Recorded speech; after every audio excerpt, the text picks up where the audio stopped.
Hello, it's Mrs. Ratner-Raish. How are you all this week? I hope you enjoyed making your sketchbooks, and from the pictures that you've emailed me so far of your important things, 5th and 6th graders, or your color of your mood, 3rd and 4th graders, were fantastic. I'm so glad when you email me. It makes me very happy, makes me smile, and keep at it. I'm sure that it's hard to do art at home, or maybe it's fun, or maybe it's great. Keep going. So today I'm going to show you our next project. It's going to be a little mini lesson. On my website you can find 3rd and 4th graders, you have your lesson. 5th and 6th, you have yours. It's still all related to the same big idea, but you both grades, 3, 4, and then 5, 6 will have different pictures to look at for inspirations. So our big idea is mixed media. Mixed media is a lot like collage. Basically, collage is, if you remember, it's gluing paper to paper. Mixed media is when you can glue other things. It could be anything like fabric, it could be magazine scraps, scraps of magazines, newspaper pieces, if we still get those newspapers, paper from old school notebooks that you don't need anymore. Now you might think, wow, I don't have any paper. So I understand that, and if that is true, you don't have any paper at all, please email me and I'll come up with some options for you. Okay, so let me show you some things that I've been working on this week. And of course, I put my glasses on because I can't see a thing. Okay. So here we go. Oh wow, I've got all my supplies here. So first I'm going to show you the materials that you might consider. Glue stick. This is my daughter's glue stick, so I don't even have any glue sticks. Tape. You can use tape. You can use some glue. Now I don't have much left. Now what I did with the glue, I actually poured it into a cup. And I'm using either, if you have a Q-tip, you can use that to paint with glue, or if you have a brush, you can use a brush to paint with your glue, and I'll show you that in just a moment. Scissor, so you might recognize these from school, the School Smart, or if you don't have a scissor, you can actually rip. Here's some papers that I found in my house. So I actually have some tissue paper that is used for gift wrapping. This is actually origami paper. So what's nice about this is that there's 2 different sides, a pattern side and then a plain side. And here's some origami paper. As you can see, it was used, so it doesn't matter if it was used before. We can always use what we've got. Some felt. Here's some construction paper. There's that glitter paper that you might have seen me use in the sketchbook activity, and some more origami paper, and this has butterflies on it. So I'll put that aside. I'm done with that for now.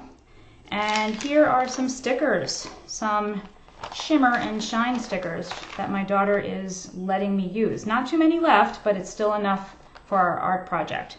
And the last thing is some torn up papers from my lesson plan book that I did not use. It says 8/8/2019, so that's over. So I'm using this I can actually color on it, I can draw on it, I can use it just to rip shapes, I can use it to cut shapes, whatever your fancy is. So let me get that out of the way. Let me show you some samples. So here's my sketchbook. As you might have noticed from the last week, my shiny sketchbook. And here are some examples of the assignment. So this is mixed media.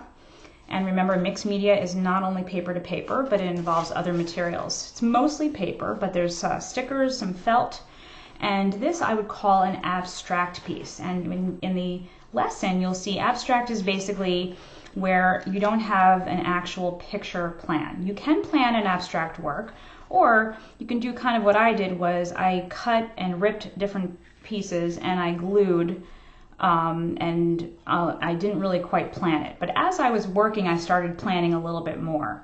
So towards the end, I started framing it.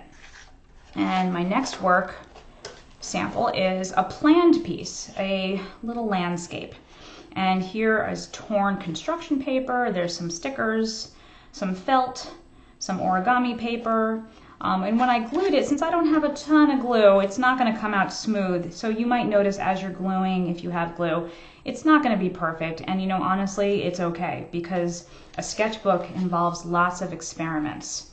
My most recent piece, which is what I'm going to do with you, and already I am stuck. There we go. As you can see, I've got a little clip here. So I'm running low on paper, and you might be as well. So I used some of my old lesson plan paper to rip and position. Now I'm using a cup with some of that clear glue and a paintbrush. You can also use a Q-tip, because you may not have a paintbrush. So you can use a Q-tip to actually smooth out glue rather than doing this, because that can mean you could use a little too much glue, or it's actually, you can get more detailed work with using a paintbrush or a Q-tip. So I'm going to apply my adhesive, and then I'm going to reach over and get some of my papers. Oh, I have my butterfly paper, or I can use the blue. So I can rip it. You can rip pieces and just simply pat it down, or you can cut out shapes. So I'm just going to cut out a shape and pat it down. You can use your glue actually to paint on top of your paper, and it really is a good way to seal and adhere your paper to paper. Also, if you're using something thicker, something thicker like felt, or maybe a ribbon or a rubber band or any kind of found object you might find around your house with your parents' permission, of course, to use a little extra glue on top of your object or your thing or your felt will really adhere it. And adhere means you're just really sticking it down. So I'm just kind of patting it down. So that should stay pretty well. So I'm going to keep going with this on my own time, so you can see some other samples. So that is my mixed media piece. So remember, this is abstract, or it can be planned. So right now I'm not sure what this is going to be, so I'm going to call this abstract. This is my planned piece. I planned it out. I planned out what I wanted to do and cut out the shapes, or ripped it and glued it as I was going.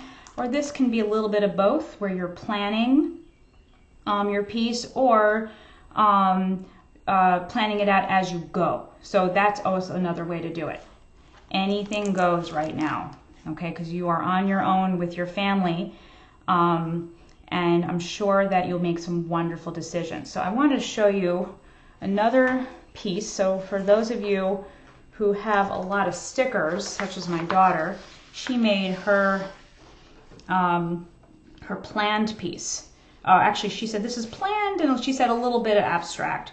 So she used her shimmer and shine stickers, and she created a whole little world here. And this was her butterfly building, where each floor is the name of a different type of butterfly. And she has BFF here, because they're BFFs. And this is some power that is coming from this genie's hand. And here is another piece of my daughter's. This is a planned piece. So what she did was she named a girl named Nara, and she cut out the pieces and she planned it out. So you might want to plan out your pieces by cutting it out, your papers or your stickers or whatever you can find, and use your glue or tape will do, or even clips, or maybe if you don't have any of those things, you can kind of just place it on the paper and take a picture of it and email me. So that is one other way you can do your mixed media piece if you don't have glue, tape, clips, okay? Because I understand that you are not in the classroom and I am not giving you glue right now. So that is an abstract piece. And so my final goodbye for the day is this. Hello. That was a little funny. So I want to say that I am really proud of many of you who are or all of you rather, sending me your wonderful pictures of your art, and keep doing it. So email me. You can find this lesson on my webpage on the school website. Have a wonderful weekend. You're doing great. Take care. Bye-bye.